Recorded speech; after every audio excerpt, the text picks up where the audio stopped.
Assalamualaikum warahmatullahi wabarakatuh.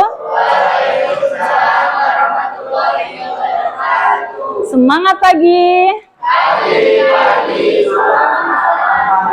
Ya, semuanya semangat ya hari ini ya. Ya, sebelum kita belajar seperti biasa kita berdoa terlebih dahulu. Silakan ketua kelas pimpin doa.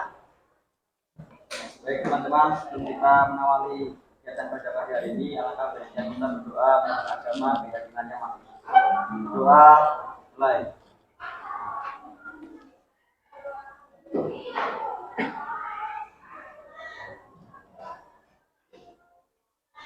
Doa selesai. Ya, terima kasih ya. Nah, sebelum kita mulai belajar, kita tepuk aku bisa dulu. Tepuk aku bisa. Aku bisa. Kamu bisa. Kita semua pasti bisa. Bisa. Yes, ya. Nah, harapannya kenapa kok Ibu minta kalian tepuk aku bisa?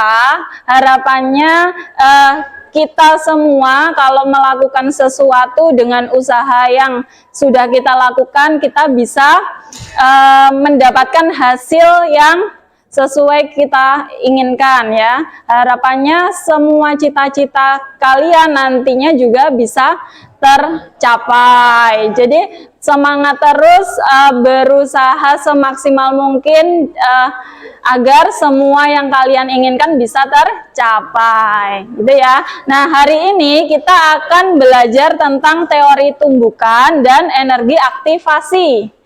Ada yang tahu materi ini? Belum ya? Nah, sebelum masuk materi, Ibu absen dulu ya.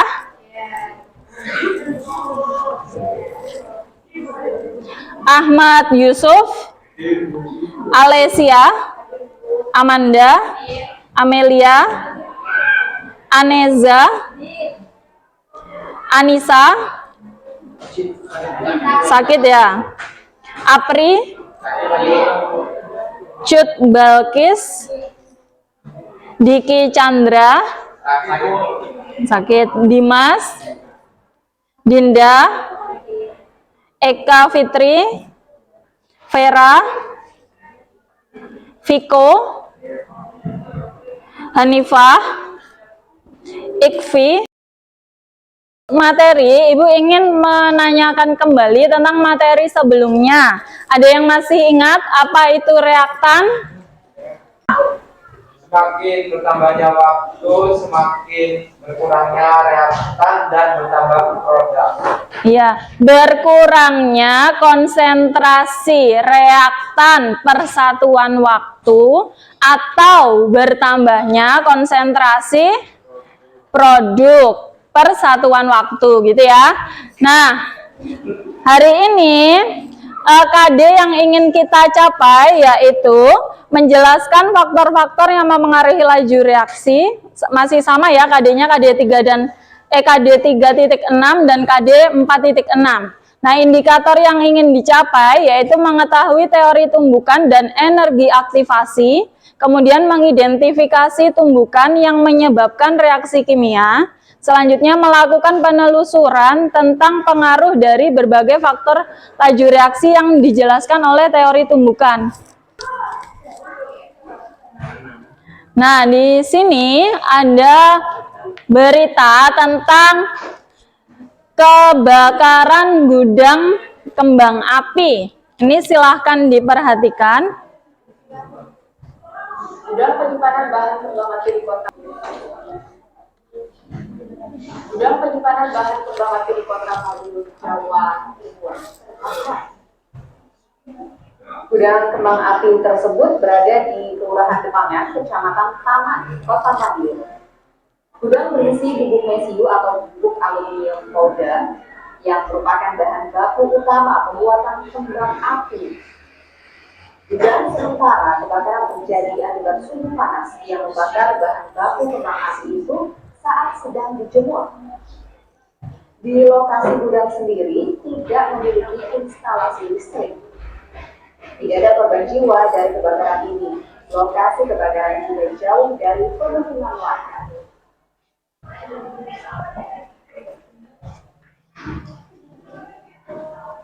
Nah, di berita ini disampaikan bahwa gudang kembang api ini terbakar, tapi di dalam gudang itu tidak ada instalasi listrik.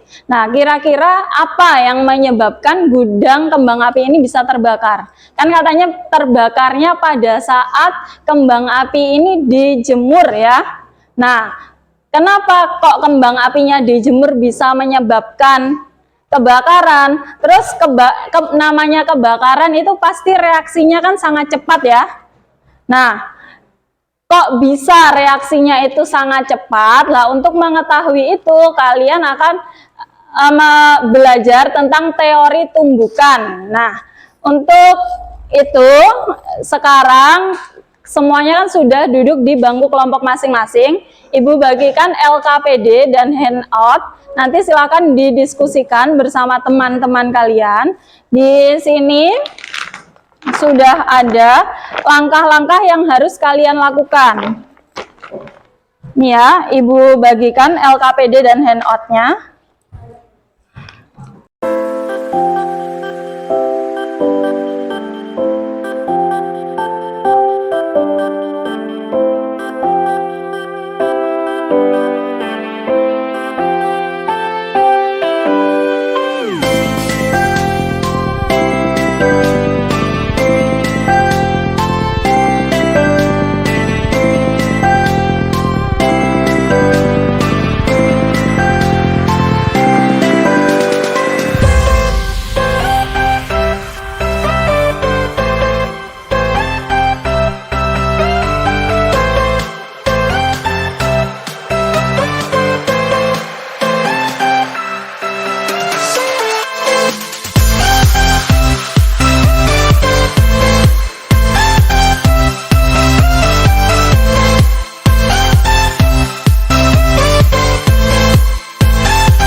Ini ya, sebelum kalian ngerjakan LKPD-nya dan handout yang ada di sini, silahkan lihat video di sini.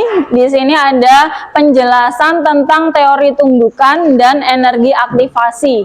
Kalian juga bisa melihat penjelasan pada handout atau materi yang ada di buku kimia. Nah, ini silakan diperhatikan.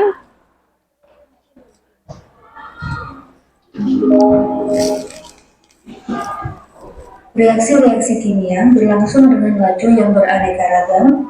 Ada reaksi yang berlangsung dengan cepat dan ada reaksi yang berlangsung dengan lambat. Nah, cepat dan lambatnya suatu reaksi kimia dapat dipengaruhi oleh beberapa faktor, yaitu konsentrasi reaksi, luas permukaan reaksi, suhu sistem, tekanan dan volume sistem, serta penggunaan katalis. Nah, sehubungan dengan proses yang terjadi dalam suatu reaksi kimia, maka ada satu hal penting yang harus dipelajari sebelum kita membahas faktor-faktor yang mempengaruhi laju reaksi, yaitu tentang teori tumbukan dan energi aktivasi. Nah, kedua hal ini perlu kita pelajari untuk menentukan berjalan atau tidaknya suatu reaksi kimia. Ditemukan di dalam wadahnya, molekul-molekul reaksi selalu bergerak ke sebelah arah dan sangat mungkin bertumbukan satu sama lain, baik dengan molekul yang sama maupun dengan molekul yang berbeda. Nah, tumbukan tersebut dapat memutuskan ikatan dalam molekul reaksi dan kemudian membentuk ikatan baru yang menghasilkan molekul hasil reaksi. Nah, sehingga dapat kita katakan bahwa suatu reaksi kimia dapat terjadi bila ada tumbukan antara molekul zat-zat reaksinya. Nah, pertanyaannya, apakah setiap tumbukan pasti menyebabkan berlangsungnya reaksi kimia? Nah, jawabannya adalah tidak. Tumbukan yang akan menghasilkan reaksi hanyalah tumbukan yang efektif saja. Nah, tumbukan efektif ini harus memenuhi dua syarat, yaitu posisinya harus tepat dan energinya harus cukup. Nah, misalnya terdapat reaksi A2 ditambah B2 menghasilkan 2AB. Terkait dengan tumbukan, ada beberapa kemungkinan yang terjadi ketika molekul-molekul A2 dan B2 bertumbukan dalam sistemnya. Nah, pertama, perhatikan ilustrasi berikut ini. Di dalam sistemnya, A2 dan B2 akan bergerak ke segala arah, dan pada ilustrasi ini, molekul A2 tidak bertumbukan dengan molekul B2, melainkan hanya terjadi tumbukan antara molekul B2 dengan molekul B2 lainnya, sehingga tumbukan yang terjadi bukanlah tumbukan efektif karena posisi tumbukannya tidak tepat dan reaksinya tidak berlangsung. Nah, akibatnya tidak terbentuk molekul AB. Nah, berikutnya perhatikan ilustrasi gambar yang kedua. Di dalam sistemnya, A2 dan B2 bergerak ke segala arah, namun molekul A2 tidak bertumbukan sama sekali dengan molekul B2. Nah, sehingga tidak terjadi tumbukan efektif dan reaksi tidak berlangsung. Akibatnya tidak terbentuk molekul AB. Nah, ilustrasi yang ketiga, dalam sistemnya A2 dan B2 bertumbukan, namun energinya tidak melampaui energi aktivasi, atau dengan bahasa sederhana energinya tidak cukup, sehingga tumbukan yang terjadi bukanlah tumbukan efektif dan reaksi tidak berlangsung. Bisa menghasilkan produk. Nah, yang menghasilkan produk itu karena dia energinya itu pas, terus tumbukannya juga pas, tepat. Nah, kalau dia bertumbukannya nggak tepat sama energinya nggak cukup, dia nggak akan menghasilkan suatu produk. Nah, dari gambar ini apa yang bisa kalian lihat? Yang terjadi reaksi atau menghasilkan produk yang mana? Yang menghasilkan produk bagian, kalau dari yang pertanyaan pertama, di gambar yang pertama, karena pertama posisi dan jumlah energi itu sama besarnya dan bisa menghasilkan dua molekul yang berbeda. Iya, di gambar yang A ini kan yang menghasilkan produk ini kan partikel A bertumbukan dengan partikel B. Nah, dia karena energinya cukup bisa menghasilkan produk atau reaksi, sedangkan di gambar B sama gambar C ini kan bertumbukannya dengan partikel yang sama, jadi tidak bisa menghasilkan produk karena kan syarat untuk terjadi suatu reaksi tadi ada dua, yang pertama orientasi tumbukan, yang kedua energi yang cukup. Kalau yang ini gambar C sama yang gambar A, B bagian ini mana yang terjadi? Ya, yang B. Karena energinya kan yang ini lebih banyak, kalau bagian ini energinya tidak. Bisa ya?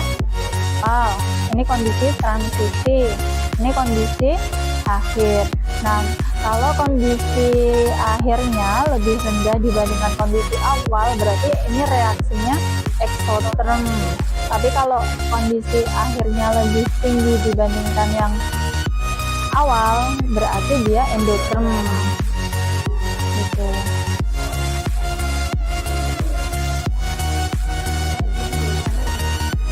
Ya, boleh. Ada yang ditanyakan lagi? Ini gimana, Bu?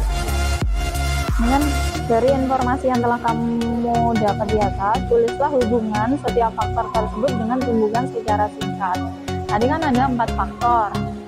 Faktor yang pertama kan konsentrasi, luas permukaan, suhu, sama katalis. Berarti kalau misalnya suhu semakin tinggi berarti partikel yang bertumbukan semakin banyak, otomatis laju reaksi semakin cepat.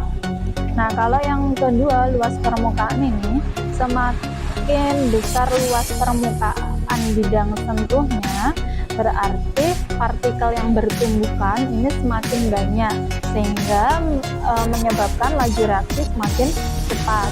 Nah, bagian suhu, ini kan tadi suhu. Kalau konsentrasi, semakin tinggi suatu konsentrasinya, maka partikel yang bertumbukan semakin banyak sehingga bisa menyebabkan laju reaksi semakin cepat. Nah, yang katalis ini juga sama. Nih, kalau fungsi katalis kan dalam reaksi itu menurunkan energi aktivasi hingga jumlah molekul yang dapat melampaui energi aktivasi ini menjadi lebih besar.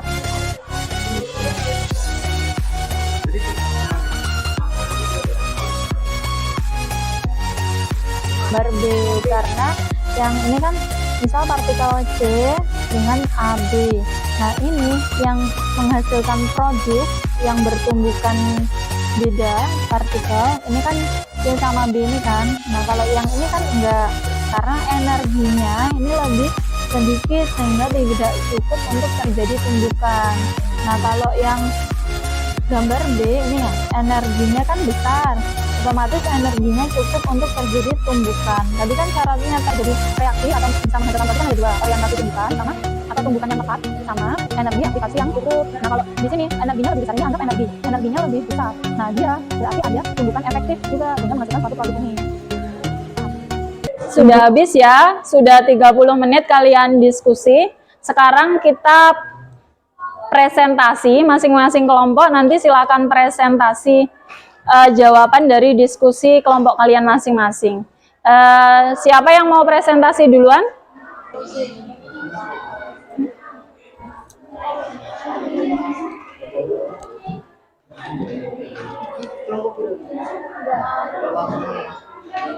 Perkenalkan, saya Yesus Sulaiman dan teman-teman saya akan mempresentasikan hasil diskusi kami.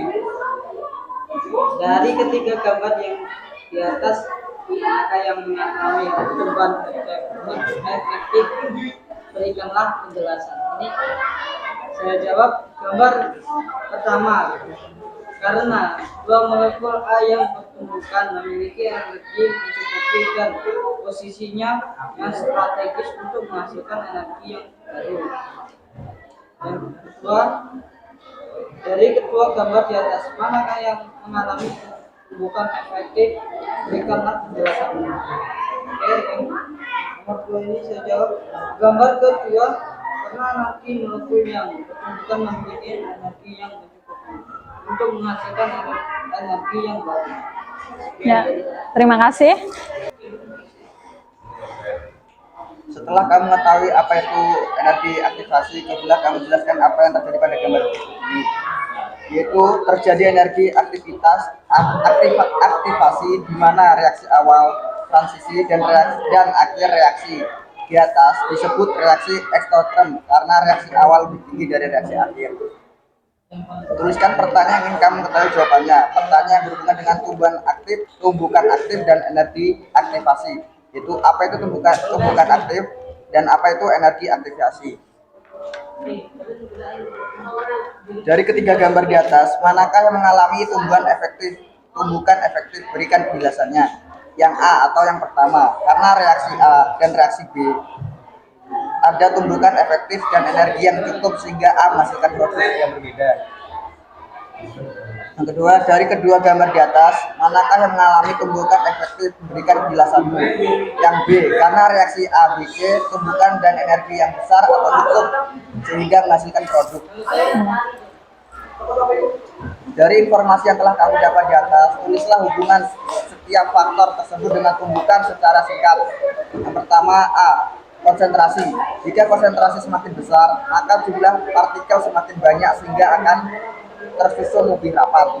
Yang kedua, B, luas permukaan. Semakin luas titik sentuh, maka semakin besar tumbukan antar partikel dan semakin banyak.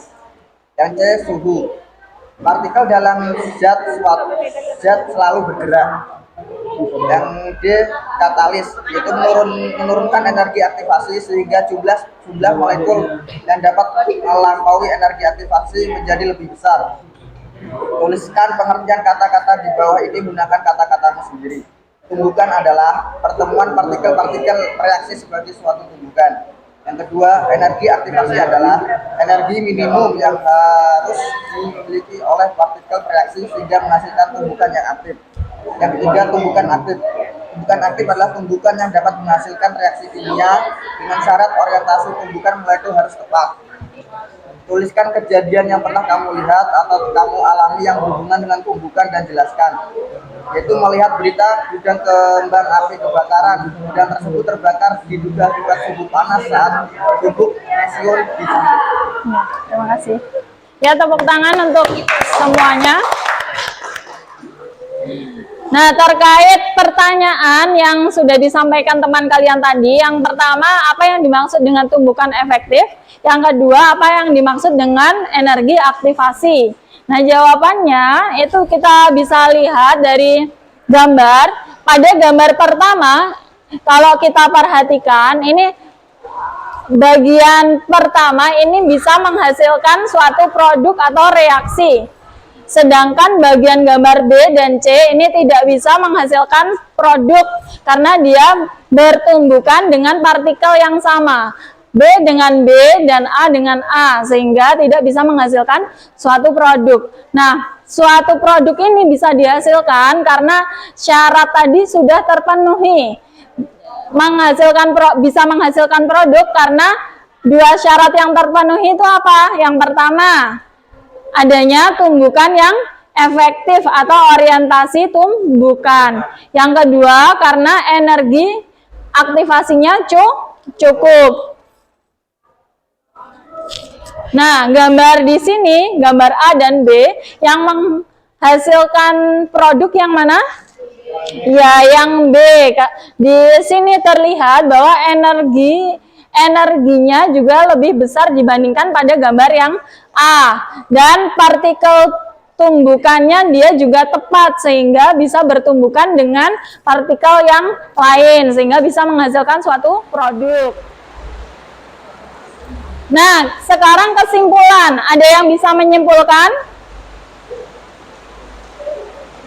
Ya, jadi kesimpulan untuk pelajaran hari ini, yang pertama tadi ada video tentang gudang kembang api yang kebakaran. Itu penyebabnya apa? Suhu.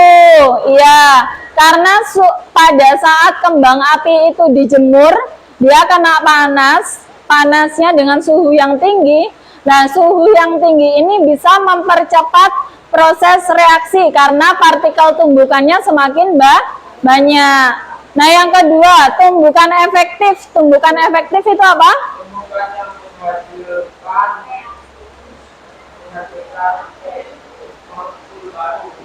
Iya, tumbukan yang bisa menghasilkan reaksi kimia. Untuk energi aktivasi apa? Ya, energi minimum yang dimiliki suatu reaksi. Nah, sekarang kita evaluasinya 3 soal saja. Silakan dikerjakan dengan kuisis. Bisa kalian scan barcode di sini. Ada yang bisa cara pindah barcode QR. Kalau nggak bisa, di grup WA kelas sudah Ibu bagikan linknya, silakan dikerjakan. Kita pakai live quiz ya. Jadi kalau sudah siap semua, Ibu mulai kuisnya.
Hari ini kita sudah belajar tentang teori tumbukan dan energi aktivasi.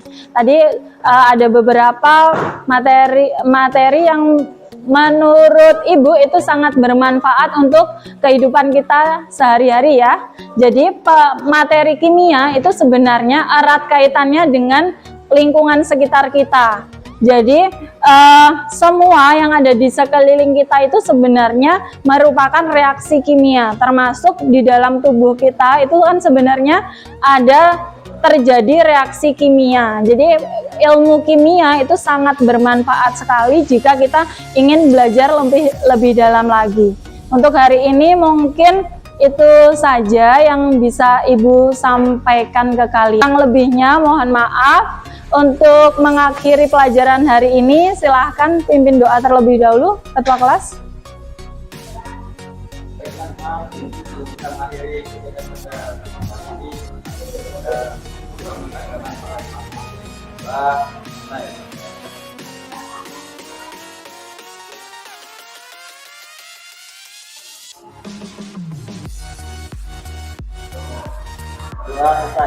Ya, terima kasih untuk hari ini. Bu akhiri, assalamualaikum warahmatullahi wabarakatuh.